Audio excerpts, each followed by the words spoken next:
Oh, that was a good start. Someone just fart in their microphone. Well, there you go, people. It's live. It's live. It can't be helped. So, yes, hello and welcome to another episode of Spectrum Drama, where we take a look at the hottest posts on Spectrum for the week and give our opinions on them. I've said that 15,000 times now. I think I say it in my sleep. Yes. But yeah, we are going to do a Spectrum Drama live because Kryko is busy for the weekend, so we won't get to record one. So we thought, what better time to bring our friends at Discord in and discuss some of the hottest topics on Spectrum, as well as some other stuff as well to do with Star Citizen. So God knows how long this is going to last, but strap in. So first things first, we have a bunch of people with us, so I'm just going to go down the list and by memory as well, because I can't see our Discord. So we have Captain Carrot. How you doing, my friend? Yeah, keeping good. Good to be here. Good. We have our good friend Zero. How you doing, man? I'm good, thank you. Good. We also have Mason, who is a rarity on our streams. So we'll have to make that. We'll have to make the change for the better there, Mason. So how you doing anyway? Doing good. Good. And last but not least, I think, unless I've forgotten something, that'd be really rude, we have Warblade. How you doing, man? Yep, I'm still here too, still waking up. Still waking up, you got your coffee? No, not yet. I might have to take a quick break in the middle of the stream and sort that out. That's fair. I fully understand that, given the fact that it is the crack of dawn where you are. So, yeah, you are forgiven. So, yeah, basically, we are just going to cover off a bunch of posts, which we have predetermined as the most popular on Spectrum at the moment. You may go on Spectrum and occasionally see something with a higher upvote count, but occasionally we have to forego certain posts if we've already talked about them 50 times, or if they kind of maybe are a little bit trolly. So yeah, so but these are the most upvoted anyway. So we might as well just jump straight into our first post. So hopefully through magic that didn't work because the game. So hopefully if I get rid of my game, we might not be able to do this. Yeah, there we go. So you will see our first post is from Frank Ravelli, and it says, very disappointed. Hi, new player here. I've been enjoying the game for the most part of 2 days. The performance is actually quite better than I expected in my rig, and only suffering 3 crashed desktops. That is pretty good. So after I looked at downvoting there because we've just been talking about Spectrum Drama. After devoting some time to configure my HOTAS today, I started role-playing more seriously. Essentially, I can't be asked to read all these, it's going to take all night. He basically decided to pick up a mission, and this was a courier mission, take some packages here, there and everywhere. And then he realised that in his particular ship, it can't be done because he has a Mustang, and obviously it has no cargo to speak of, and so he realised that there is actually whole parts of the game that he can't do with his ship, sad face, which is, I think we've talked about this before, but yeah, apparently they've gotten rid of the Aurora Loner that they used to give people to get over this hump. I mean, I'm assuming none of you guys now have Mustangs that you use for missions, but I mean, do you see an oversight here on CIG, or do you think that they're just pushing people to buy bigger and better ships? Well, I think they really need to sort it out, don't they? Go on, after you. Yeah, okay. The removal of the loaner, I think, is possibly a bit of a problem if they haven't fixed that cargo thing at the bottom of the Mustang. Honestly, if they get that fixed, sorted, this guy won't have had a problem. If this guy had done a bit of research beforehand, he may have worked out that there was an issue with the ship, that it wasn't going to be terribly good for this kind of mission. But yeah, you're right. There's no hand-holding in this game. It's alpha, it's in development. Not necessarily everything is hooked up properly. So you just have to run with what you got. Play the hand you're dealt. Yeah. Yeah, I would agree with that. I think taking away the loaner is a big negative, but it is an alpha, and we're lucky we have a partial tutorial in game. They do have the program, so you can have some guides come on, but it's not well advertised and items like that. But they really should just get that fixed, and I'm hoping the cargo refactor maybe allows those exposed cargo things to start working. Anyone else? See, from my point of view, I agree that it's a shame they got rid of the loaner, but as they've got rid of the loaner, surely sorting out the Mustang would be a priority for new players. Mm-hmm. Yeah. Since it is one of the 2 primary starters that they're selling. Yeah. I think that's what pisses people off the most, is the fact that, they call it a starter ship, and I think that you unless you're going to put in massive bold letters somewhere, the limitations of that ship. And I mean, we know the limitations of that ship because we can look at the ship stats and know that's not going to work. But a new player who literally just is looking at the ship itself and going, that looks nice, and clearly it's going to be capable of playing the game, and then they jump in and realise they can't. It's a little bit of a kick in the balls to a new player who really doesn't know what they're doing. So yeah, maybe they just need some big bold letters that say this will not work for X missions. Yeah, I would say, like, it's unwise, isn't it, of Star System to do this, because these are the people you're hooking in that are, the early customer period. If they get put off by that, you might lose someone. So it's a bit foolish to just not refine that with either giving them the loaner, making sure it works. Yeah. So although you don't want to give them a, say, it's alpha, don't hold the hand, but this is customers that you're possibly pulling into the game. So a little bit of kindness might be a good idea there. Yeah, definitely. I think the takeaway from this is that we've discussed this, I think, a few times before, that CIG have a tendency to screw over their new players or people who aren't maybe willing to spend £500 or £600 on a ship. So they buy, a $70 ship or whatever, and then within a small period of time, it's kind of either worthless because they've brought something else out that does it all better for very little money more, or you've got a ship that's got a deficit and can't do certain parts of the game. But I mean, it's nothing new.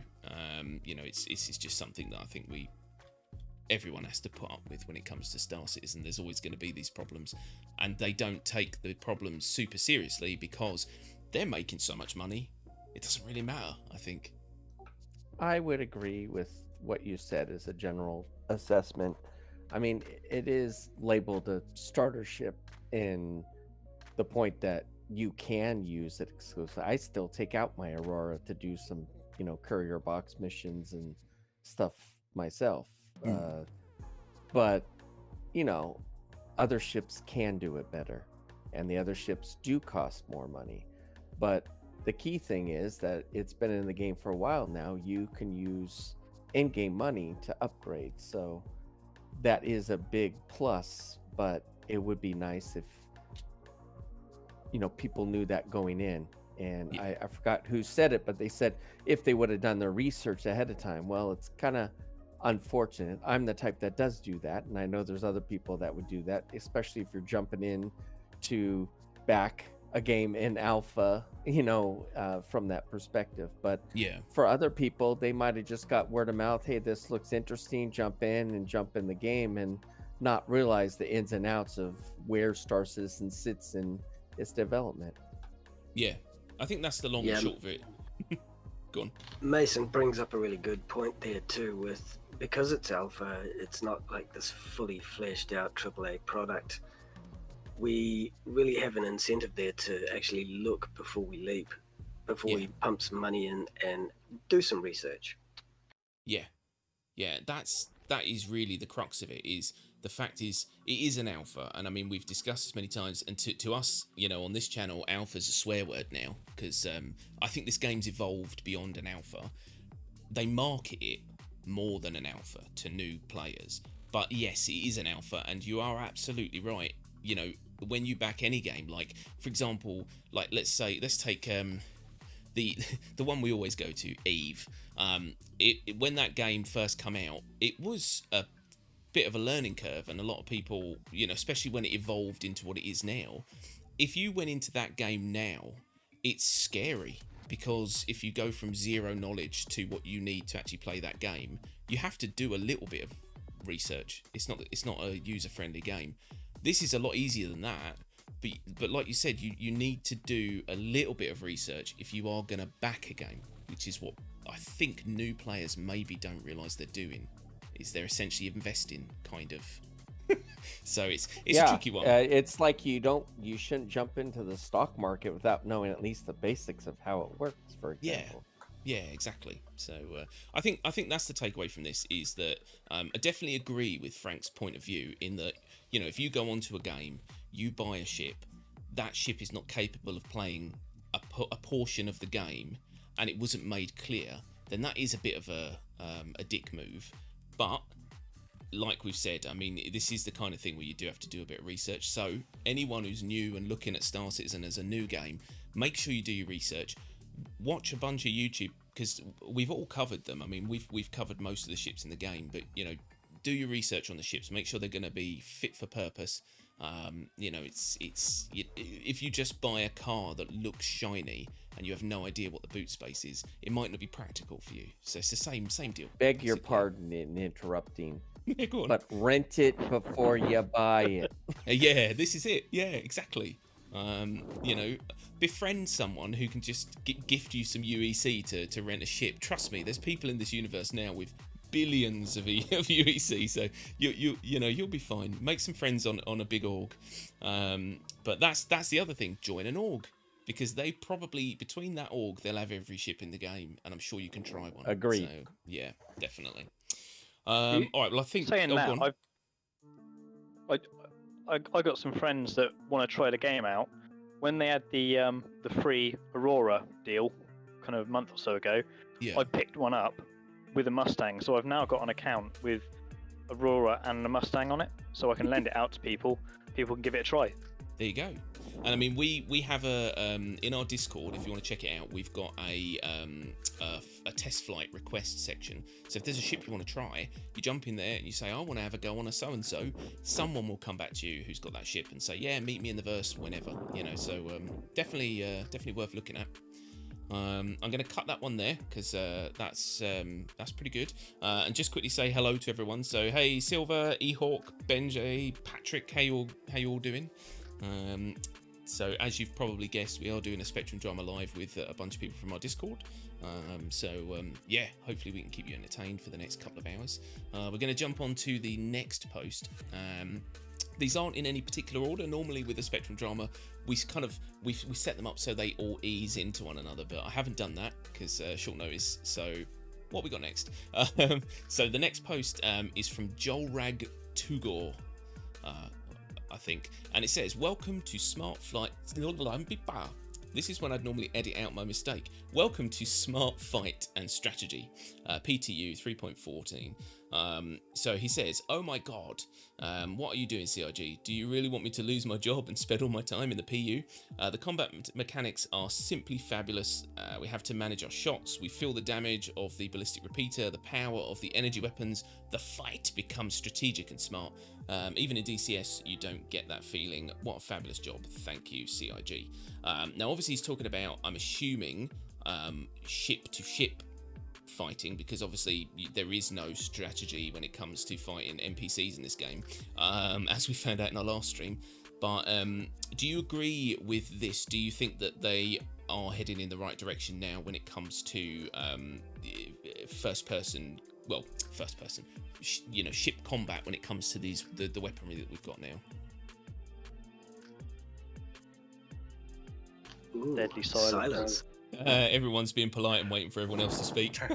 I might pick on you, actually. We're going to be really mean. I'm going to pick on you, and if you want to pass, you get a free pass. So if I'm just going to say 0, what do you think?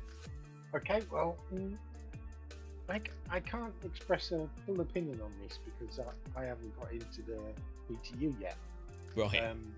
So he is specifically talking about the latest issue, isn't it? The latest result. So Yeah. The I can't really express an opinion on that. But if it's true what he's saying, it sounds really good.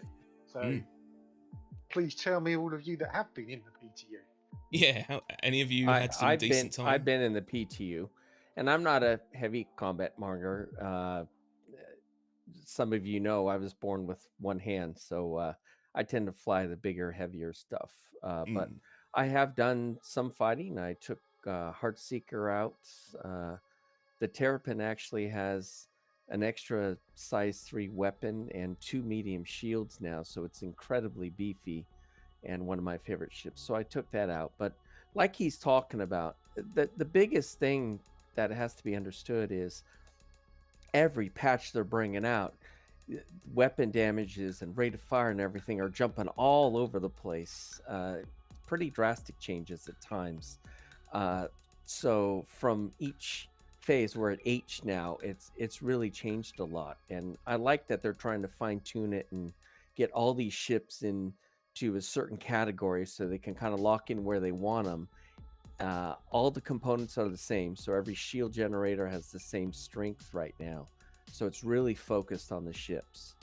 And for example, yesterday I took the Terrapin out, and I had a size 3 ballistic on the fixed size 3 ballistic repeater, and then I had 2 size 2 laser repeaters on the nose turret of the Terrapin, and the ammo is really limited. You only have 125 rounds for that ballistic repeater. Now I had 126 rounds for the laser repeaters, but they recharge. Yeah. So you had to pick and choose when you use the ballistics, because they kind of decrease the ammo and increase the power of those ballistic rounds. So when you fire your ballistic rounds now, you want to make sure you're hitting. And when they hit, oh man, they hit hard. It's good though, make your bullets count. So, and of course, I should have mentioned the whole triangle thing about shifting.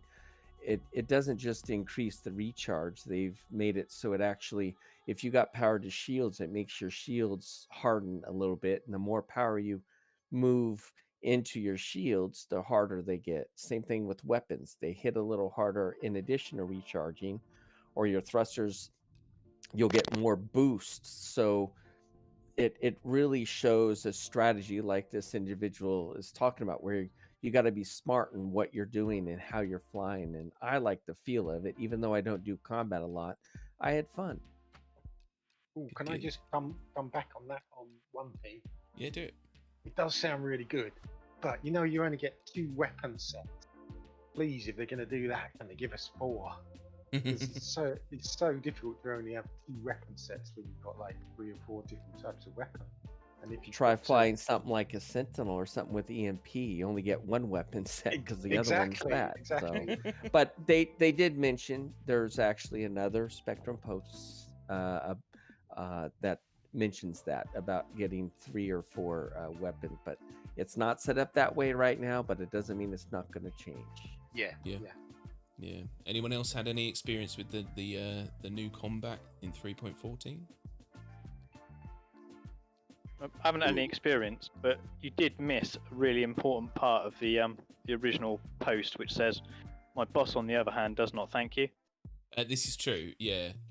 I mean, I don't think this game has ever made me miss a day of work. But then, what can you do? My boss wouldn't understand either, so I'd be fired immediately. But, yeah, unfortunately, we haven't really. Only if your boss played Star Citizen 2. Exactly, yeah. If you were like-minded and you said to him, look, 3.14's just come out, and he's like, no, it's fine, take 2 days off. That would be an awesome boss. Unlikely, unfortunately. But now I know how I need to look for a job. I gotta ask her in the interview, do you play Star Citizen? Yeah. Sorry, you're not the right fit for me as an employer. But yeah, no, me and Kryko haven't really had any opportunity, annoyingly, to get into the PTU. I think Kryko's had a little bit. He's gone around Orison and done some other stuff. I haven't been able to even get it downloaded. I'm having a similar issue with not having a button. I've now got a button that doesn't do anything when I click install, and so I'm actually starting to pull my own hair out. But there you go. What can you do? Yeah, I think. Who was I going to say? Warblade. You must have been in 3.14. Have you had any decent experiences with this? No. I haven't been in the PTU at all yet. Yeah, you don't really do PTU. No, I don't. Very often. The observations I would make about it, though, I'm really optimistic seeing how it's playing out, because I'm seeing this game where, as we've played it up until this point, we're chasing dots on the screen. We're using our targeting computer to follow some tiny little thing back in the distance. But if you think about these changes, the way they're affecting the ballistic stuff, you wanting to get in close, eyeball that target, make sure your shot is good. You're actually getting in there and really feeling that combat when you're getting dragged in close.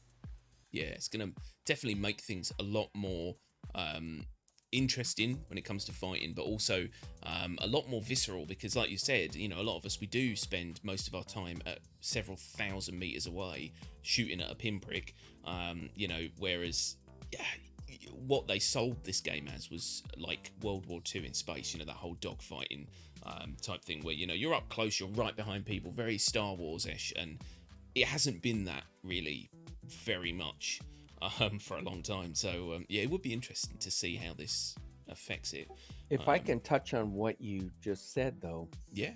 Because I know that CR, he's real big on the World War II dogfighting bit. And there was somebody that made a comment about it, that, you know, those guys flying the fighters in World War II only had X amount of ammo. And, you know, you had to really pull the trigger when you had it lined up, because once you're out, you're out. And that's actually, this fed more into it, because I was much more conscious of the rounds I was firing, you know, to do that. So that is an interesting factor that is pulling it more towards that. And right now, ballistic weapons, they're your kill weapon or special circumstance weapon, and that's where they're going right now. Yeah. Do you know, weird enough, that actually brings us onto another post, which I've just realised actually fits nicely, which is from Arkansas, I don't know, we're going to call him Arkansas, and it says 300 rounds of ammo for a ship. So it says 300 rounds of ammo for a ship. I love reading this one, and I'm going to read it exactly as he's written it. I understand probably that English isn't your first language, but it's hilarious nonetheless. It's a bullshit. I can handle more ammo with my LMG on FPS. I'm letting you know we are not a fans. How you doing it with ballistic, because it's not enough to fight on PvE. On 3.13 was 2 less ammo, but now it's catastrophe. Fucking love that. Brilliant. Yeah, seems to be laser meta to be going on without end. Edit, delete ballistics from the game. Why do it have to clutter the database? So it's a similar thing. He's basically saying that they've nerfed the ammo on ballistics now, and so essentially there's not enough ammo. But I think what you've just said proves him wrong, in that they've not done it to sort of nerf ballistics to the point where, you know, they're irrelevant. They've just done it so that they're more relevant up close, so you know you're landing your shots. You know what I mean? So you're going to be a lot more precise and not just going, you know, and firing off 1,000 rounds a second without any thought. So, yeah, I think it's a good idea. Yeah, agree. Anyone else got any downsides to that? Or do you guys agree that this is a decent change? I definitely agree. See, It was like, because the damage Go on, after you. is just... The damage is much heavier with it, so it makes an interesting different balance. Yeah. Because really, there wasn't much difference between the two weapons. Not really. For a while. So one just cost you more. It makes a lot of sense. Yeah, go on, Captain Mr. Polite. It does. It makes a lot of sense. I must admit, I always used to kind of try and use energy weapons, because you had that unlimited kind of firepower. If ballistics are now going to have a harder hitting kind of when they hit the target, surely there's got to be some sort of compromise between that unlimited ammunition and that kind of hard hitting. Yeah, So possibly it's a good balance. definitely. Yeah, I know there. In fact, the first reply below. Good thing it's not a fire plane. F-35 only has 220 rounds of ammo. Yeah. You know, and I've noticed people, either ground crew that take care of some of our fighters here, or other parts of the world, or actual fighter pilots have made comments. It's like these are physically modeled ships, and the weapons are supposed to be contained within the weapons that are installed on there. They're not stored in the ship. So they're like, where do you think 3,000 rounds of ammo would be stored, and how much room it would take? I've heard some comments, posted here and there, and that kind of makes sense. And something like a Saber that is 4 weapon mounts, a mixed loadout is what they're kind of aiming for. 2 ballistic and 2 laser. Use the laser, whittle down the shields or whatever energy weapon, and then finish them off with the ballistics with very precise, quick bursts that are high damage. Yeah. No, I agree. There's actually a funny post underneath, and it was to do with it says it's year 2950 or something else, which I think is about right. We have no F-35 fighters in the game. Ha! And he put, and somehow lasers which shoot light that is supposed to travel at milliseconds goes at 1,875 meters per second. You're like, you can't really get too bogged down in... This is the same conversation, and he mentions it, night vision, thermal vision. This is the same conversation we had last week, where we have to be very careful not to create a sim with this game, because it will ruin it. It needs to also be fun, which means you have to stretch the boundaries of reality, how physics will work to a degree, stuff like that. They have to have a happy balance between realism but a fun game, and I think that's kind of what they're going CR even for. say that? Yeah, Chris Roberts there's some meme where he says, take it to realism and then dial it back to fun. Exactly. That's exactly what all games should do, and so I think that if arguing over the difference between an F-35 and other things and all these things, it is a silly argument really, but it does make sense. We are trying to create some version of realism, but just housed in a fun game, basically. So which means you have to take allowances here and there to because I saw the thing about night vision, thermal vision. I mean, you put whatever you can into the game, make it fun. I mean, we all have to agree that this is developing to be a very complicated, very deep game. Oh yeah. With a lot of different mechanics and a lot of different things. And then people want to add on to this after all the complaints about feature creep. Yeah, exactly. It will never get made if we're trying to make this as realistic as is humanly possible. So, anyone else got any thoughts on this ammo business? No. Then we will move on. So our next post, again in no particular order, we've got a post from Dissonian, and it says patch 3.14 lone wolf versus multi-crew players. So essentially the long and short of this, because as you can see there's the long, the short of this particular long is the way that the changes have been implemented in 3.14 makes solo piloting certain ships much more difficult because of the lack of firepower now, essentially, is what they're going for. So they're saying, obviously, a little ship in PvP, up against a bigger ship, but that's solo crewed.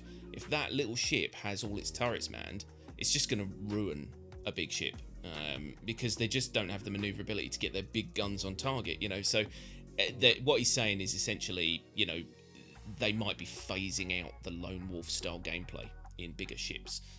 What do you guys think about this? What do you think, Warblade? Well, I think it's about time. Bloody time. large ships, they're not really meant to be soloed. We've known that for how long? Oh yeah. Since the very dawn of this game. The Freelancer series, I mean, you've got a pilot, you've got a turret gunner, you've got a co-pilot. You may have 2 additional crew roles if they ever hook those up. The Cutlass, pilot and co-pilot. Co-pilot jumps into the turret. Maybe you've got a third person who can crew a position. And so it goes. They've all got roles. They've got parts to play in these ships. We knew all along that this was going to happen. So why complain about it? Yeah, exactly. This is what we've been moaning about for such a long time, is that these ships were always designed to have multi-crew. And complaining when you have a 5-crew ship that you are struggling to crew on your own. Well, yeah. That's the way it goes. All I can say is operator mode. Yeah. I mean, we are a MMO, right? Multiplayer, game. But I've been waiting for this too. I mean, you take a Freelancer, it's got 4 seats, and a lot of people say, remove 2 seats, make it more like the Cutlass, all this. And I'm thinking, okay, you got a pilot handling guns, doing their thing. You have a co-pilot who can also handle the missiles.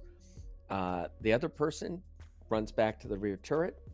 That 4th person's your engineer, because sometime in the near future, we're going to have fires breaking out, things breaking down. Repairs, so if you're flying that thing by yourself, you can't man the rear turret. You can fire your missiles, but you're going to have to switch back and forth. And if a fire breaks out, who's going to fly the ship? Yeah. Autopilot and hope for the best. Yeah. Anyone else got any thoughts on this lone wolf situation? Yeah, I think it's a bit of an exaggeration as well, because you're flying the Cutlass, the Vanguard, or a Constellation or something on your own. Yes, you're not going to be heavily weaponed, but you've still got serious shields compared to a lot of smaller ships. So, Good point. You're not going to be struggling that much. No. You're going to be able to run if you can't outgun someone who's got that. So, yeah, they're not even. It's not even as extreme as they're making it sound, anyway. And he does point that out. Yeah, he definitely does point that out. He says, a solo large ship against a fighter really has one option: to run and hope their shields hold out. So you're absolutely right. That is basically it. You've just got to hope that you can get away fast enough before they do whittle your shields down, and they will eventually, unless you've got a serious shield or 2. And that's the whole balancing importance of 314 PTU right now. Yeah. And that's why I have no problem. I mean, it might take this whole month with the drastic changes they've done to try to figure out a good balance before it actually goes live. Hopefully it will go to, phase 2 and 3, at least, or to everybody. But there's a lot of changes, especially with shields, because they're going to have to get that all balanced so these little differences between small, medium, and large ships can be balanced out. Yeah. Definitely. It all sounds good, really, doesn't it? I mean, it does. Like you say, what we've been waiting for. Yeah, it's what the game was designed to be. Happening. Yeah. I think it's also important to think that they're actually throwing these apocalyptic changes out because, number one, they have a good idea of where they want things to be, and number 2, they think the mechanics are ready for them to do it. Yeah. Go on, Carrot, what were you going to say? But don't nerf the Vanguard. I was going to say, don't nerf the Vanguard shields. Yeah. Well, it's all going to happen. I like eventually. my Vanguard as it is. Yeah, I think lots will change. Over the coming year, as they kind of tighten this up and figure out what their, like you said, they know what their end goal is now. They've just got to try and kind of push everything into line. A lot of people are going to be angry because they're not going to be able to fly their ships the way they want to. And what he's saying isn't that you cannot fly a Constellation, a Cutlass, a Freelancer solo. Perfectly doable. You can still be reasonably sort of useful, solo if you're doing PvE stuff. But I think his main goal with this post was to essentially say that now, if you come across someone in PvP who definitely wants to kill you, and you're in a large ship on your own, you are at a disadvantage essentially than what you would be if you were crewed. Yeah. So which I think agree. is fair. I want to make a point. Carrot, you were talking about a Vanguard, right? Yep. Okay, I have one too, but I should point this out. Yogi actually made a post, a follow-up, gold post, speaking that they weren't able to do it this time around because there was so much to focus on, but their intention is that fighter nimble ships will have the bubble shield. In other words, one single shield. That medium ships like the Vanguard and stuff, they plan to have a forward and a rear facing, so there'll be 2 facings. And then anything Constellation or bigger will have 4 facings. It's just that won't happen in 3.14, but that is the plan. So, and then it said 4 or more, so you're thinking capital ships might even have, maybe 6 facings, top and bottom, or maybe even 4 front and aft. Like a 4 port side and an aft port side. So you might even get up to 8 for some of the bigger ones in the future. So they didn't say it, but that's what I kind of gathered. Yeah, you could see like the bigger ships having like 12 maybe, sort of, if you split it into thirds, and you've essentially like the got big 4. monster tiger. Yeah, it could happen, and they've got the ability to do it. So it'd be quite cool. And you think about the gameplay for that one person who's in charge of shields, or 2 people if it's such a big ship. It'd be fascinating trying to push all the power to different parts of the shield depending on where you're getting hit and all. This is what they wanted, and this is what we wanted. And I can't wait till the game gets that complex. I fully agree. I mean, to have somebody who says, I love shields, I want to be a shield operator on the ship. In fact, it feeds into some of these other comments that have been made. I don't know where you are, but I don't have people standing around wanting to man turrets. They all want to fly their own ship. I don't find that in my organization. I have people that are waiting to be that field medic, that engineer, and do those type of jobs, to be part of a crew. Why? Oh, probably because they've watched Star Trek or any innumerable sci-fi show that not everybody's firing a gun or flying the ship. Yeah, I don't want to be a pilot. I mean, don't get me wrong, I like flying ships, but, I want to be a medic, and I want to be a combat medic, and I don't want to ever have to pilot a ship unless it's an emergency. Well, I've been in a ship with you, so I don't want you to pilot either. I think everyone can agree with that. I think that's mutual with everyone. Oh dear. You're off the hook, Zero. They're picking on me again. I just thought of a similar scenario. I want to be a pilot. Trust me either. Oh dear. Well, they see a guy with one arm walking up to fly the ship. They probably wouldn't want me to fly either. No, you see, that's unfair. You don't judge a man until you've seen how he can fly. You can just say Douglas Bader to them. Yeah. And then... Oh dear. But there you go. Based on my pilot skills, when I tried to land on a landing pad upside down. Upside down, yeah. He's landing on the underneath of a landing pad. But this is the problem with space. Up isn't always up. That kind of thing. That's true. Oh, there you go. So I think that covers that. No, there definitely isn't. There's definitely a lot of crashing though. So yeah, basically the long and short of this one is lone wolves. If you're out there, you are probably going to have to get used to the fact that you're either going to need some friends or you're going to be slightly more vulnerable in the future. So there you go. Or you get into a ship with a single seat. Yes, yeah, exactly. If you want to be a lone wolf, get a small ship. So I think this is going to lead right into Dysonian's other post. Yes, this is to do with crew your ships. Yeah, exactly. So do you want to do my job? So yeah, just Dysonian. Assisting with the segue. you are a gentleman and a scholar. So yeah, there was another post from Dysonian which was PSA: crew your ships before you give combat feedback. Now this followed on perfectly, and I think it says everything it needs to. So he says basically, with the new changes, turrets are now more powerful, or very powerful. Before passing judgment on the new changes, make sure you are fully crewing your ships and having all your turrets manned. A fully crewed ship with all turrets operational is a very different beast than a solo, for example, Vanguard or Connie. So it's exactly what we're talking about. These people who jump into a ship that is designed for 2 or 3 or 4 or 5 or more crew, and then complain that it's not it's not as effective in combat as other ships. And you think, well, it won't be, because it's not designed like that. So I think that is the best PSA we could have at the moment, is crew your ships before you give combat feedback. Everyone agree? Yeah, I do agree. And some of your viewers might not be aware of, with the capacitors, if they haven't been in 3.14, if you put all your power into shields, for example, your weapons won't charge. Or if you put 100% power into your weapons, your shields won't charge. And that's an important thing to remember, because turrets have their own weapon capacitor, and it's set at full power. So they're more powerful and fire faster all the time, even if the pilot has all his weapon or all his power into his thrusters or shields, for example.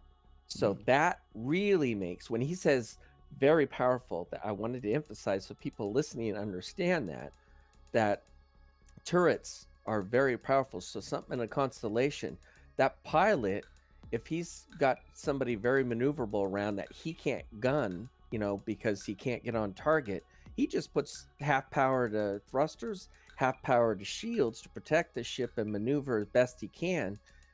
But those turrets, both turrets like on an Andromeda, are going to be at full power. And those size 2s with the balance, those size 2s can actually hit pretty hard now and fast. Yeah. I just wanted to emphasize that's the difference with turrets. They're not linked to the capacitors of the rest that the pilot's maneuvering with. They have their own dedicated capacitors, so they're always at full power. That's a very good point. Anyone else got any points on this? No. Okay. There we go. Moving on. So this is the last post for Spectrum Drama.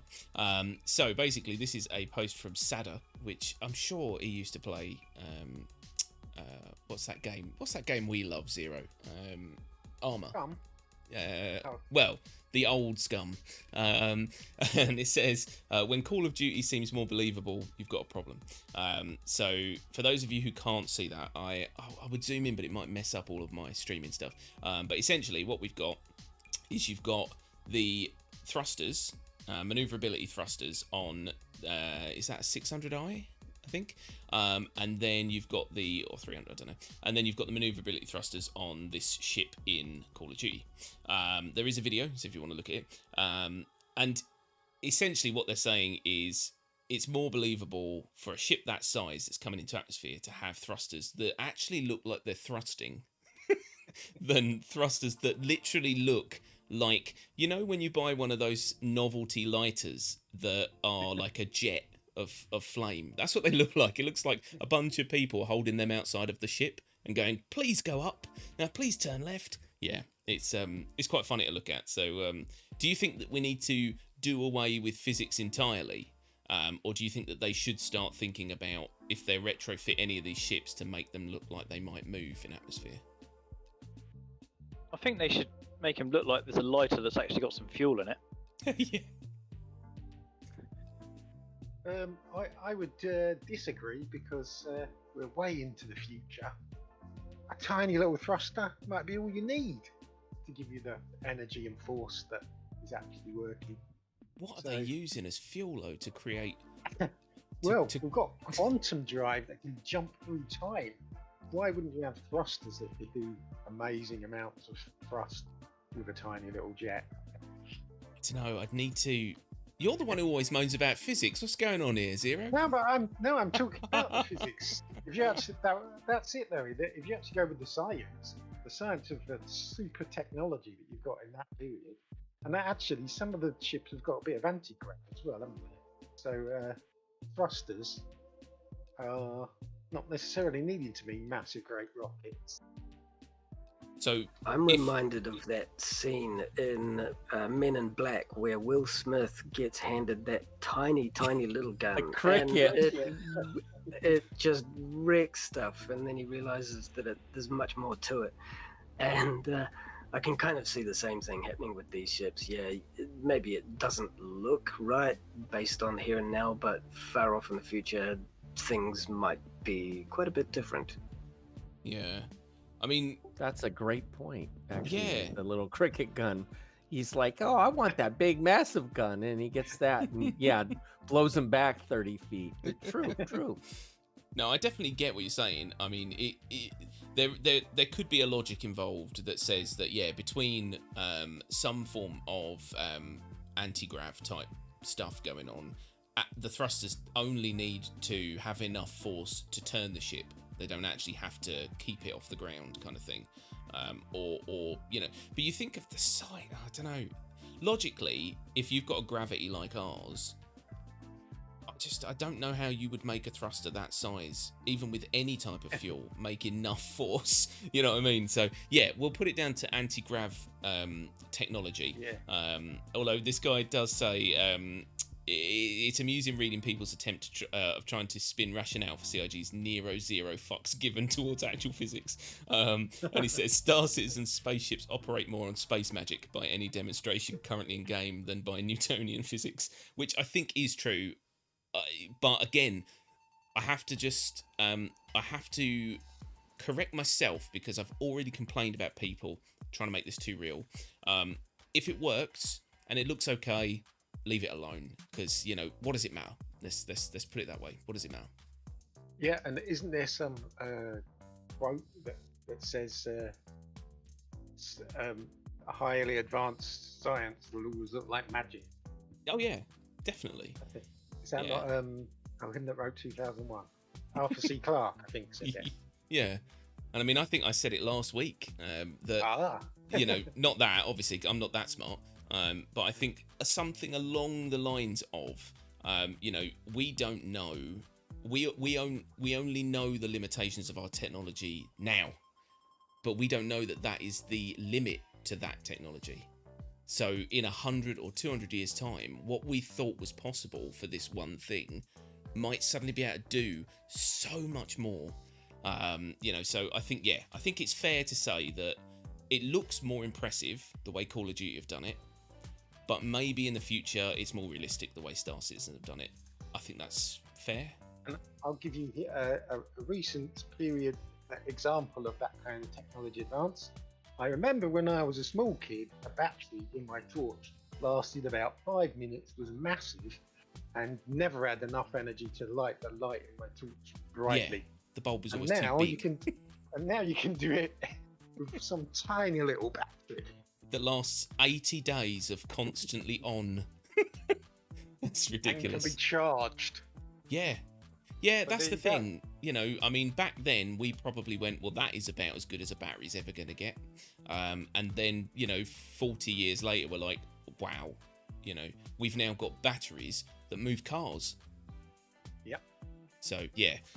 I mean, I think And we can. small aircraft, I believe. Yeah, it's crazy. You know, the leaps and bounds we have in technology is ridiculous. And I mean, yeah, it kind of makes sense in a way. Yeah. Can't put a limitation on the future, because if a limitation was put on our present, we wouldn't have any of the stuff we have now. No, we'd be happier. So we'd all live in the agree. woods. Oh, go on. Yeah, we all agree it's all right to have a lighter that's not very full as long as it still lights stuff. Exactly. You know, and what you think isn't very full, in 100 years' time, that might be more full than you've ever seen. Because magic and science, I don't know. You know, we could waffle about this all day long. But let's face it, whatever CIG want to do is fine, so long as the game works and is fun. I agree. Agreed. I think this is splitting hairs. Yeah, 100%. This is at an atomic level. So yeah, I think we'll leave that one there then. So that is basically all the posts for Spectrum Drama for this week. So obviously let us know in the comments section if you have any thoughts on these, what your opinions are on what we've discussed, and if you think I am chatting rubbish, then let me know. But we're actually going to move on now, because we do have a something else to add, which is the roadmap roundup for July 14th. Now, that just felt wrong saying it round that way, sorry Mason, but for the 14th of July, we have a roadmap roundup that is just epic.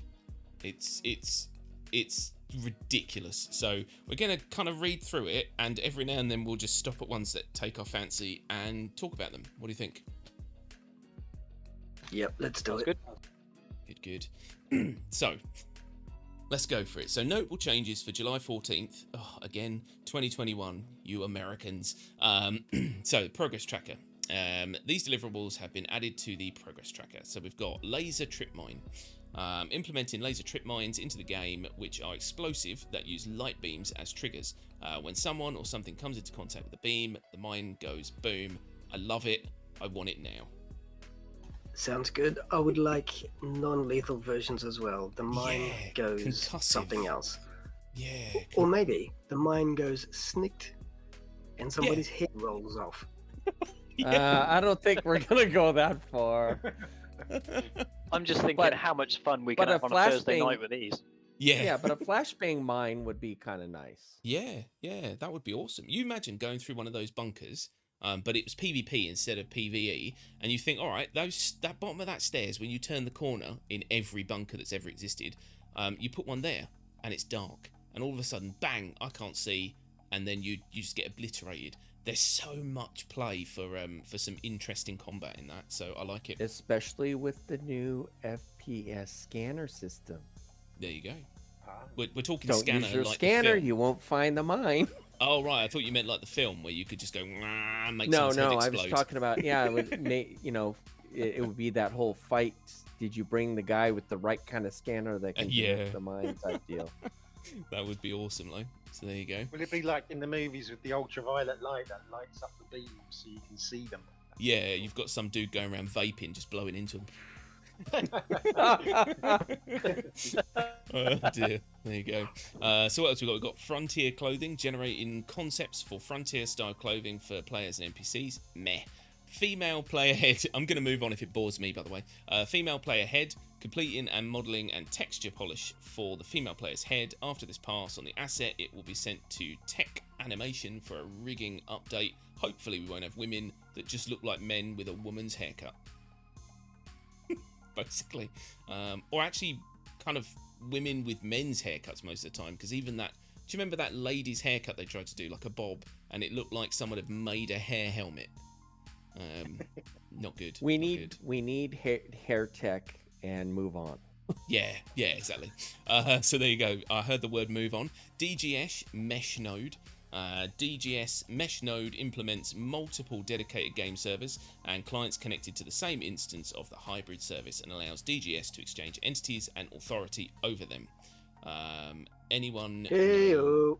anyone know what that means? That is the important stuff. See, Yeah, that's what that's we need it. now. Yeah, exactly. The way I understand the dedicated game server, and correct me if I'm misunderstanding this, is these would be servers like a Crusader server and whatnot. So they're all on the same, like they say, connected to the same instance, but they're in certain zones. So you would QT from Microtech and then appear on the dedicated game server of Crusader. Is that how that works? Something like that, yeah. As far as I'm aware, we actually had a post on this a while ago. I can't remember exactly how long ago, and it went into incredible detail on how this works, and it was so interesting to read. And I've forgotten all of it, so I'm gonna have to dig that out now. But it was a Spectrum drama, maybe about 5 or 6, 7 weeks ago, something like that. So I'll have to dig that out. But yeah, it is something that we need basically. And it moves on to Shard Manager. So add functionality to the hybrid for what will become the Shard Manager component service. The Shard Manager functionality is responsible for creating a shard in the entity graph database, ensuring it is seeded with an initial population of entities, communicating and matchmaking so that players can join a shard, and talking to provisioning services so that a hybrid and dedicated games blah blah blah can be assigned to a shard. Normally I'd redo that, but we're live, so take that as you will. So that just ties in with the DGS thing, but basically I'm assuming this is for whatchamacallums, Server meshing. yeah, basically, yeah. So it's good. I mean, we've been crying out for this for a long time, and at least it's now physically on a roadmap that they will probably remove at some point when they can't give it to us. But still, Because there was a fear, wasn't there, that we wouldn't even get it because they'd never actually be able to manage to get it working. yeah. Yeah, we've been crying for it, You're and not they've gonna been crying trying to do it. Yep. Yeah. You're not going to suggest it's like salvage all over again. Oh no, don't be silly, because you know. Sorry, I shouldn't mention that word. No, that is a swear word around here. You know, well, basically, tier 1 is a swear word nowadays. So, yeah. But moving on, inventory unstow. So, unstow refers to fetching an item from your inventory and placing it into a shard. For example, a ship located with cargo being unstowed removes the ship and its associated cargo from the inventory and places them into the game. This work implements moving an item's persistent data from an inventory into a shard managed by the entity graph and adding the item to the replication layer. So, getting stuff. There you go, broke that down for you. Entity stow and destroy, similar sort of thing. Item port mod API. This API allows tools like the vehicle modification app to modify ship loadouts inside inventories. This is useful. By the way, if you want to jump in on any of these, just do, and I'll shut up and let you talk. Most of the stuff you goes reckon over that my might- head, so Yeah, same. Do you reckon that item Oh, go on, Carrot. The mod whole will be inventory the unstowed Oh. thing, it's going to be quite significant for the game. It'll be the whole process of your ships being despawned and respawned in hangars, storing all of that stuff you want to keep. When they're talking about your personalized inventory, all your suits of armor, your guns, whatever that are stowed on whichever ships, that's all there. Yeah. So it's relatively important. I was going to say, do you relatively. think that item port mod? Do you reckon that'll be ships spawning in ships? oh yeah, that might be it Hope too.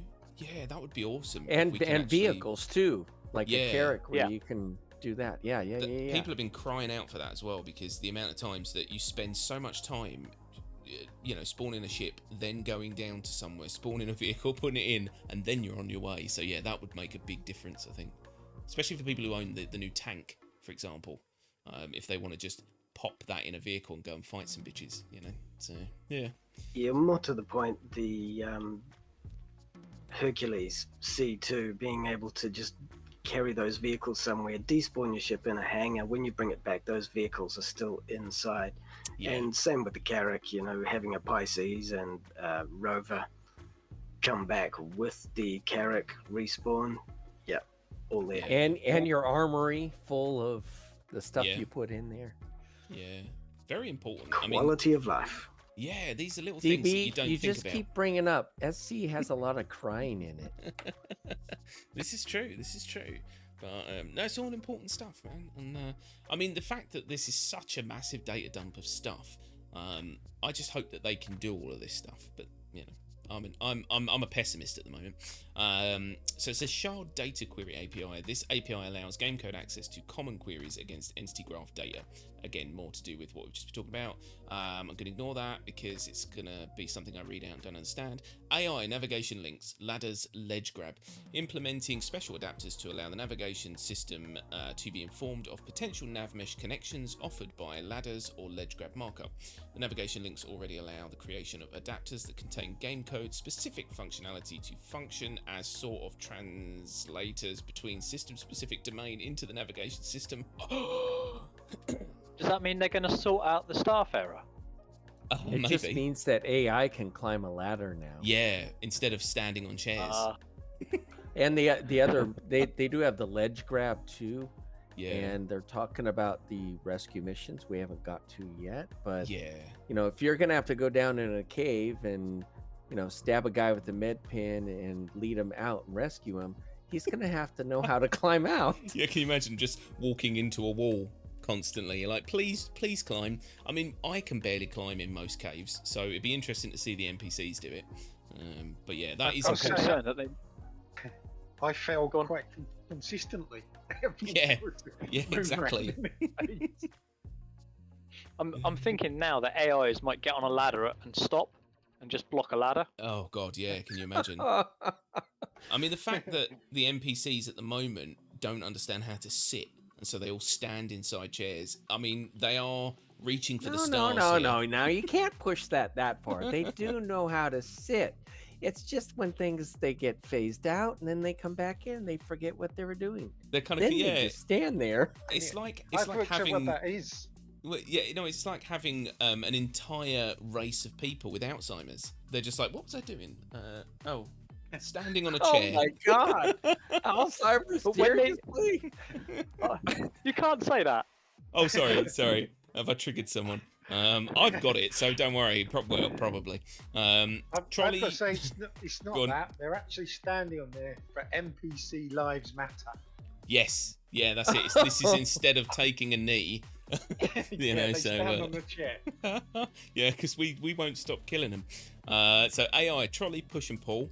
Again, AI pushing and pulling a trolley. I think that's pretty self-explanatory. AI ground vehicles. I'm assuming the trolley push and pull will be for NPCs that are maybe loading up your ship in the future. Maybe if they're like bringing ammo and shit, that'd be cool to see.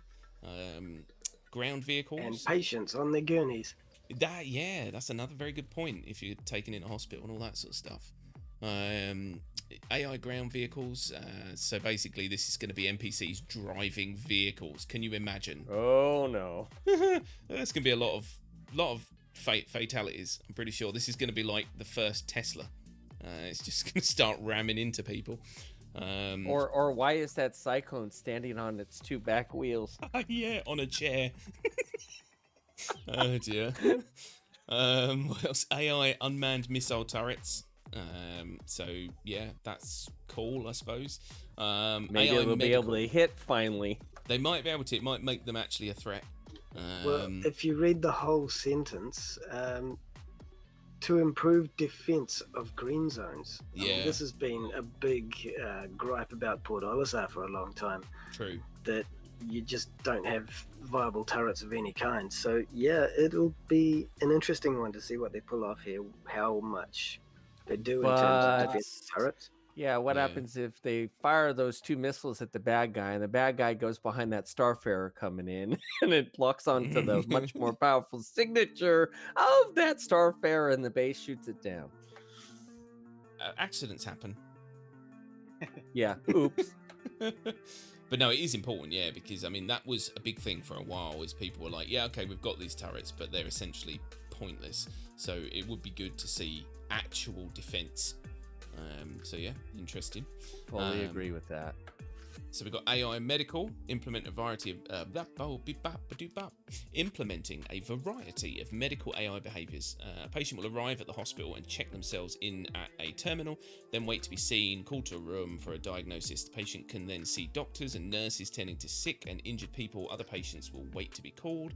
Doctors and nurses can be seen washing their hands, checking medical stock and dispensing medicine. Some patients will be asleep in medical beds. That is actually genuinely awesome. I'm quite looking forward to just like sometimes the world can feel very plastic. You know, it's very pretty, but there's not a lot going on a lot of the time. You go into a station and everything's either very stationary or the AI do appear to have no agenda. They're just kind of moving. So it'd be really awesome to see a place where things are happening for a reason. It's kind of cool. Yeah, I think this one and the following ones are to make the SC universe feel more alive. Yeah, exactly. AI people doing stuff. Yeah, I mean that is going to be the bulk of this game. I think when you go anywhere, it's just people doing things that actually seem to make a difference. You know, an actual world. Well, what 9 out of 10 you meet will be AI, so we Yeah. hope so. Yeah, that is true. We've got AI leisure. So basically, they will be doing things, you know, like jogging and watching TV and sitting on benches and stuff. Yeah, I'll believe that when I see it. Dancing, AI dancing, because as we've all discussed multiple occasions, there aren't enough AI just randomly dancing in that nightclub we visit. I don't. Those nightclubs do need some life in them. They do, yeah. It's the most depressing Not- nightclub I've ever been to. Yeah, you got a new Babbage and dance floor, and there's nobody there. Yeah, and it's all the lights are on. It's just horrible, you know. No, that's quite funny. What else we got? Fire hazard. The fire hazard system will track fire and temperature on static and dynamic objects. For the initial release of fire, the feature will be set up on a select few vehicles. So that is again something that we've been kind of looking forward to, because eventually our ships will take damage and catch fire, and we will have fire hazard systems that will tell us that there's a fire. And if you have a fancy enough ship, it might put it out. If not, you're running around with a fire extinguisher. Are So, they going to let us know ahead of time, or somebody's just going to be flying and go, "What the heck? There's a fire on my ship." Maybe, yeah. It's a bit like those systems you have in America where you have a crash and then it comes through on the intercom and says, "You've had a crash." Like, yeah, I know it's happening. So yeah, but like you'll be sitting in the cockpit on fire and it'll be like, "There's a fire." Yep. Thanks AI. But that's cool. Destructible workflow. 600i, by the way. Oh, That's is the that? one they showed the fire on the inside Star Citizen. Oh, They yeah, showed yeah. the smoke and stuff, so I bet you that's going to be one. And if any ship deserves a fire, it's the 600i. Dare you? That floating Yes. yacht. Yeah, just burn those insides out. Let's just gut that. It's thing it's and all put a real it's ship all on. leading up to the rework. Burn it down, start again. Destructible workflow. Building out a workflow to allow artists and designers to work with destructible objects. That's good, you know. So More eventually, fire. yeah, exactly. You know, things will damage, things will break. Maya Live Link establishes a link between Maya and the engine sandbox editor. It is primarily meant to give animators the best possible "what you see is what you get" style preview quality by seamlessly integrating the editor, rendering images in the Maya viewport. So that essentially is basically allowing them to work in more of a real time, so that they don't have to render everything out, I'm assuming. So that's good. Rescue transport missions, taking advantage of AI follow behaviors to create missions where players transport customers from one location to another, along with prototype missions where players must rescue imperiled clients from dangerous situations and escort them to safety. So that's cool. A little bit more. Is that all you're going to say? Is that's cool? No. I You've got a gonna... Cutlass Red. Oh yeah, that's what I'm saying. So this is this is pushing big news us. for you. Yeah, this is pushing us towards the gameplay that I want, but obviously a lot of people want, which is essentially medical gameplay, you know, because you're going to want to go and grab a person. Search and rescue. Yeah, and hopefully Yeah. tractor beams work. You just scoop them up. Yeah. They're just floating around in your cargo Yeah, but hold. remember, when that happens, they'll nerf the red, and you won't be able to No, respawn on it. no, that's it. The only thing I'll be able to do is lay them down while I'm frantically stabbing them with med pens. But, No, you know, the bed will be able to stabilize them. You Yeah. just get them in the bed, and you'll have a special landing zone to land at the hospital and throw them in the bed, and they'll get taken away, and you get paid. Sounds That'd be good. awesome. Yeah, it's such a good step.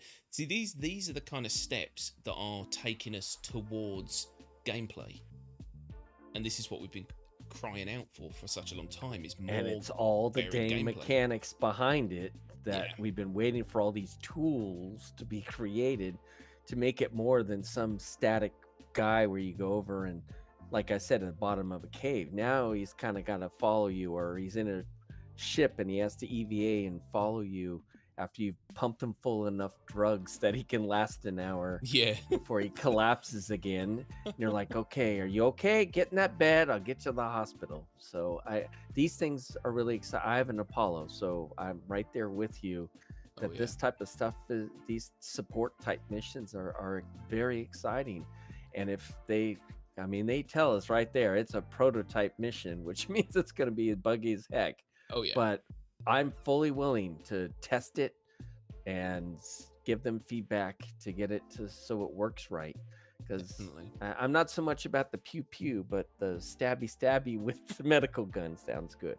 Yeah, definitely. Yeah, that is going to make a big difference to a lot of people, I think. Especially, yeah, like everyone who owns Reds and Apollos and things like that. Because I'm sorry, I just noticed. Yeah, it's rescue/transport. So some of these you're just picking up a customer from one place and taking them to another. Yeah, like a taxi driver.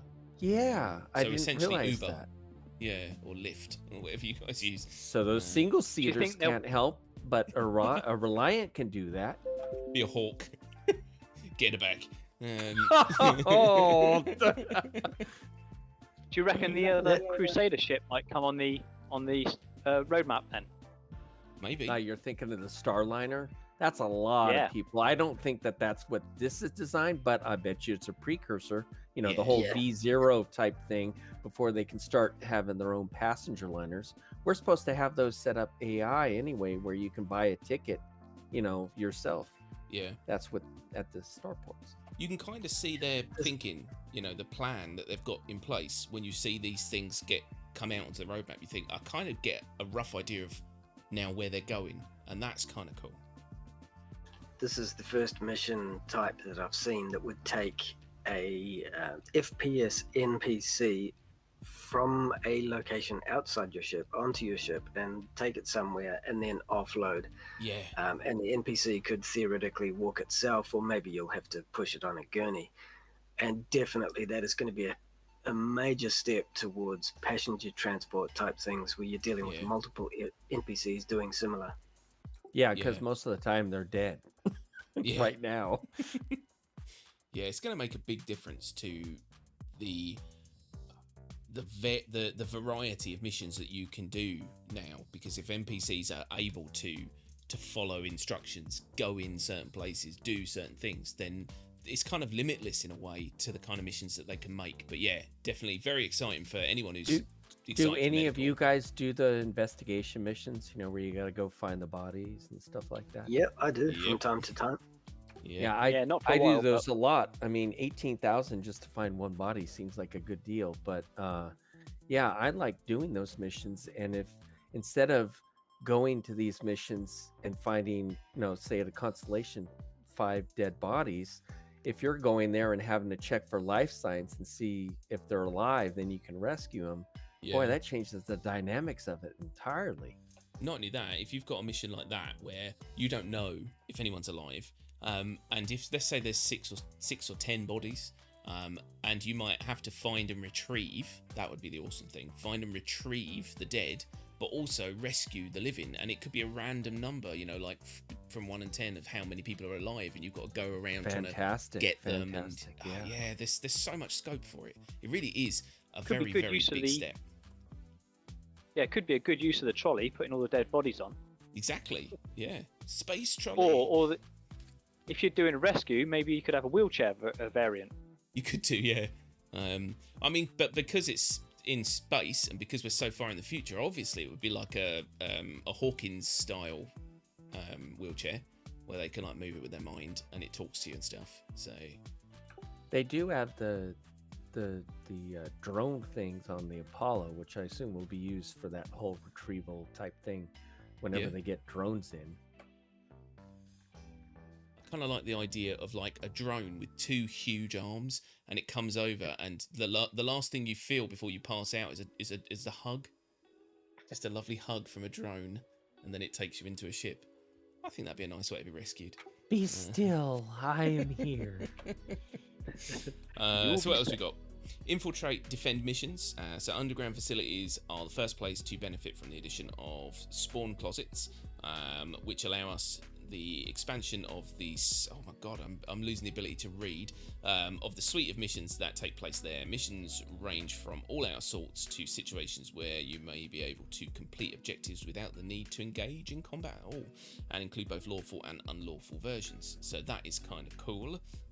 These closet things were quite interesting to read about once before, where they can essentially, spawn NPCs from them, and they can go back in there and they can continue their processes again when they spawn again and stuff. All sorts of cool stuff. So that's quite interesting. Any thoughts on that from you, lovely people? Yeah, it reminds me of the mission, the Microtech from 2019 con, where they're sneaking around to steal the chip or whatever. Chip. Oh yeah. Yeah, it's kind of like what they're talking about, where you can engage in combat or not at all. Where you can choose to stealth sneak in or go in Yeah. guns blazing. And so that's what this is kind of making me think of, the infiltrate / defend missions, or Maybe it's going to be like those missions, like what Clovis Darnley or whatever, where you get one person teams, you take a mission to infiltrate, and the other one you're hired to defend. So yeah, it will be kind of cool. And yeah, I like the idea that you can do a stealth mission essentially. If you so desire, you don't want to go in full guns blazing, you can sneak your way in, and and the idea of maybe then, if missions are designed around like a team of people going in, but if you're very, very good at being sneaky, you might be able to do missions on your own, you know what I mean, and avoid combat altogether. That kind of stuff would be really fun. So, yeah. What we got? Comma Ray mission improvements, several mission improvements, and totally new missions set across and around the Comma Rays with a specific focus on PvP content. So that's good because they don't have really enough missions that provoke PvP, I don't think, other than bounties and stuff. But they used to have Correa, which was kind of fun, and I mean they probably still do, but no one bothers anymore. But it's nice that they're maybe going to do some specific focus on some missions that push PvP. What else we got? Physical quantum travel movement. This deliverable had been made previously. Oh my goodness, DBC, learn to read. This deliverable had been previously removed from the roadmap.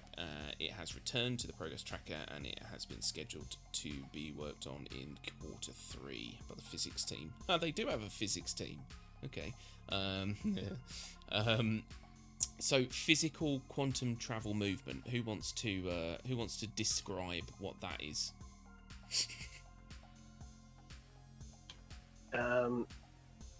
Somebody from CIG. Just get them in the channel.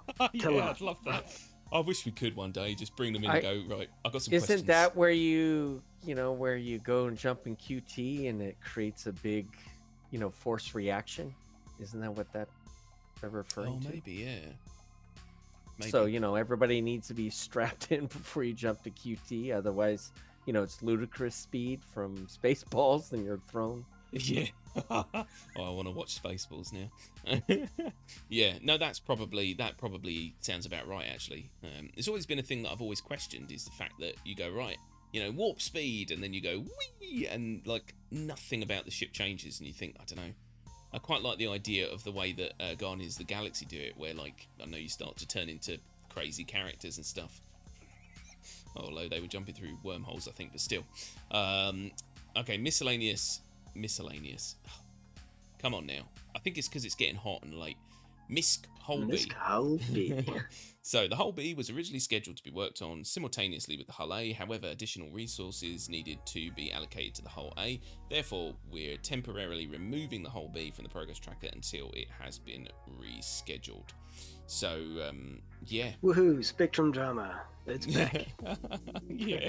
Yeah, that's definitely going to get some love in the Spectrums. I mean, do you think that there are a large number of Hull B owners annoyed right now, or do you think that they're passing the time in some other way? I'm fuming, and I'm gonna have to move on.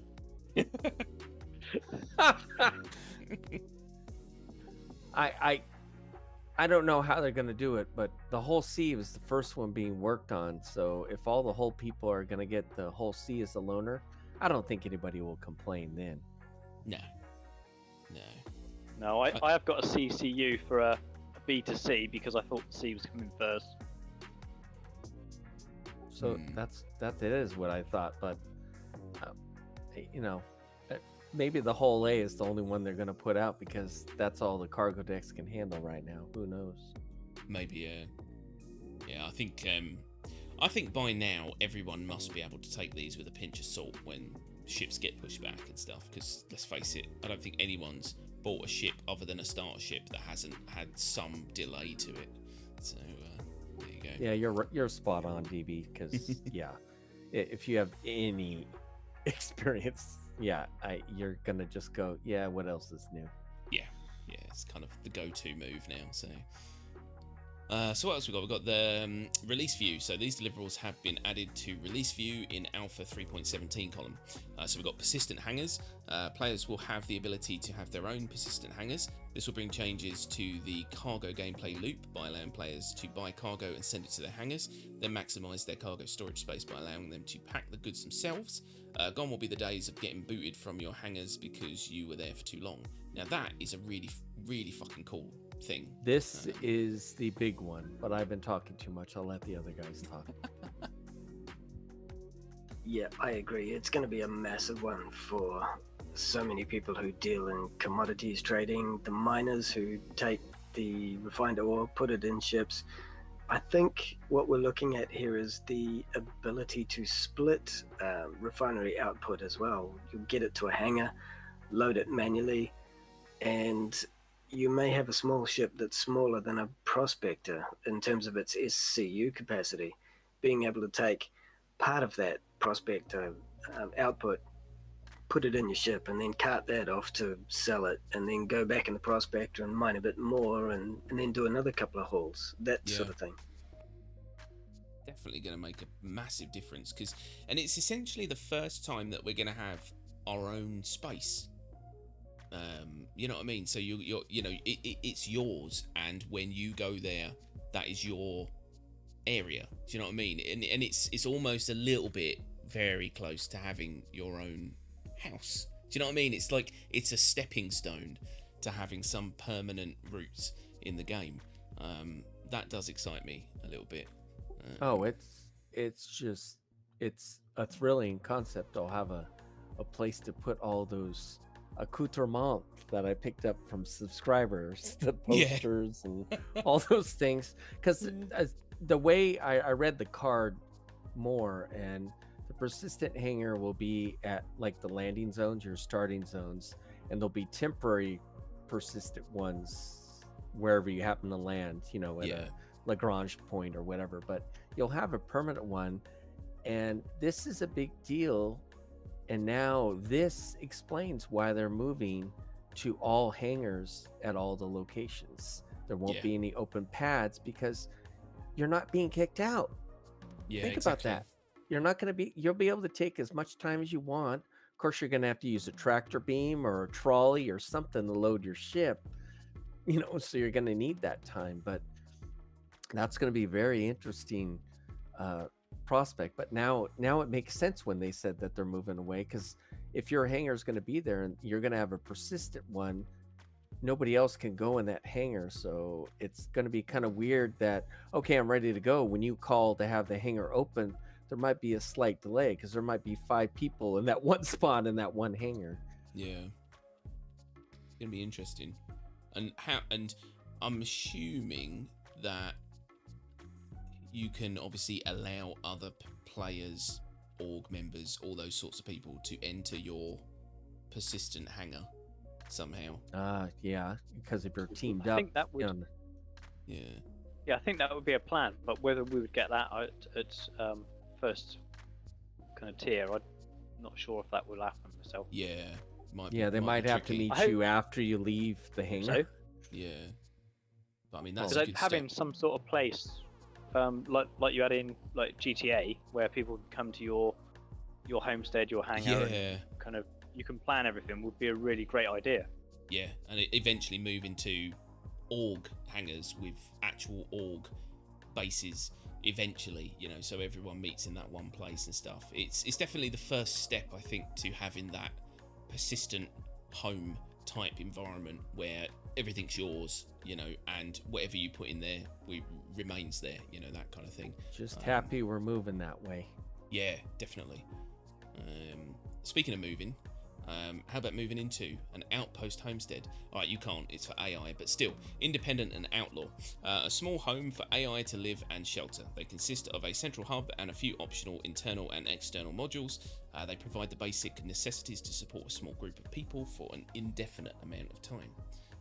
So all I can say really is awesome. Yes, please. Yes, please, with sugar on top.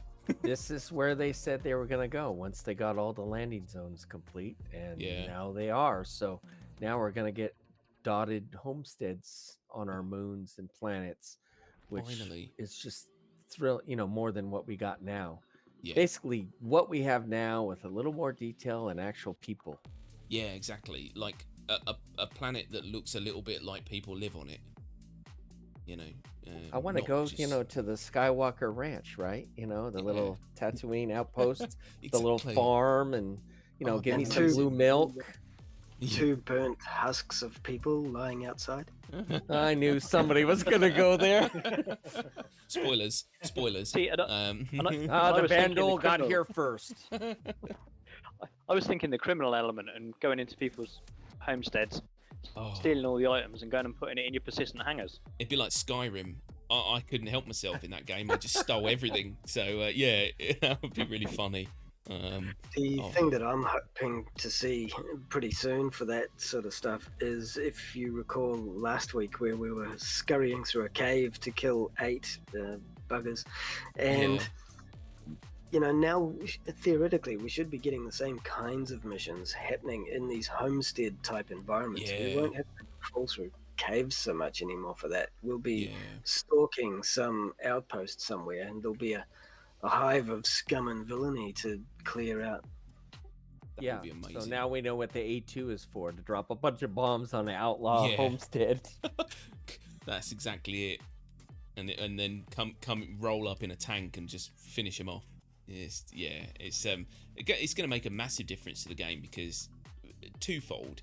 You're going to obviously have more going on planets and moons now, as opposed to one central hub and then these other slightly smaller, well, very small, little landing zones that do a very particular job. You're going to have what feels like a lived on world, and that is going to make a massive difference, because it's all of a sudden people are going to maybe want to travel around a bit more. We've all done it where we've gone exploring because it's fun to go around the planet, but you get bored of that real quick. But knowing that there's some homesteads randomly dotted around that you could, go and poke, just awesome, really awesome. It's the start of the shift to make a player feel like they're a small part instead of the only part of Yeah. the verse. Yeah, exactly. Yeah. It could be interesting for things like the Daymar Rally as well. If you've got kind of Splat. outlaw homesteads, you're there Yeah. coming through, and they may even attack. Yeah, it'd be like the Tour de France, but everyone's just slightly angrier. Ah, yes, it's like the Less Tusken French. Raiders shooting at the pod racers. Exactly. Yeah, Oh, yeah. I do like the fact that you mentioned in Tour de France that they're all wearing yellow Macs and have got cardboard to knock you off your bike. Yeah, exactly. They're hoping for a pile up. Yeah. No, that could be very entertaining, actually, because it would make for... See, this is player-driven content, because the game itself didn't create the Daymar Rally. Players essentially make that what it is, and being able to introduce these new outposts and make them... what would you call them? Like... Relevant. Yeah, zones or whatever they use in the Tour de France, phases or whatever the fuck they use. Knowing that outpost so and so is is our first stop, it would just be really cool, as opposed to just do this big loop. So That's an awesome idea. Yes. Yeah, very cool, very very cool. But yeah, so I think the outlook is bright at the moment, because there is so. I mean, all right, fair enough. None of this is coming soon. A lot of this is not going to be around for the next 6 to 9 to 12 months, probably. But look at it. I mean, that is just a vast amount of stuff, and most of it is really either really useful or fucking awesome. So that's really cool. And the one thing that CIG has been doing much better on is stuff that they slap on to the tracker, and especially the release view. Their track record, pardon the pun, is much better lately. Yeah, I think they've been watching our videos. No, I think they have. They've realised that they do have to be. I think they were maybe losing sight a little bit of what they originally promised, and I think maybe they're trying to swing it back around now, more in line with what we're expecting from them, which is good. But I mean, this is a hell of a decent update. So yeah, very pleased. Right, well, I think that'll probably do it, because an hour and a half video will destroy most people on the internet. So I doubt many people will watch this, but we'll see what happens. But yeah, that was fascinating. There's a lot of really cool stuff coming out. Lots and lots of hope now, I think, for the future because of some of these new features that are coming in, and some very interesting posts from Spectrum this week. So yeah. But I think that is pretty much it. So before I do my outro, I want to thank you all. So thanks very much to Captain Carrot. Thank you very much. You may speak. He's gone. Okay. Thank you very much to Zero. You're welcome. I just like people to you welcome me. Thanks very much to Mason. It was a pleasure to have you. Thank you. I appreciate it. Probably won't be invited back because I talk too much. No, you can never talk too much on this channel, my friend. That's all we do. Yeah, and thank you very much, as always, to Warblade. Yep, no problem. About time I should go and get my coffee now. Absolutely. So that is basically it. Just to wrap up. So yeah, so very interesting Spectrum drama, massively interesting roadmap roundup. Very, very excited for the future at the moment. So that's really cool. Yeah, apologies, there's no actual gameplay or anything going on at the moment because I've got some problem with the PTU. But hopefully by next week we'll have that sorted. So this is the Spectrum drama video. So if you've made it to the end, well done. I think that is pretty much it. So thanks everyone very, very much for watching. Thanks for all of you guys that have commented, and we'll see you again next week. Bye-bye. Bye-bye. Bye-bye. Bye. Ciao.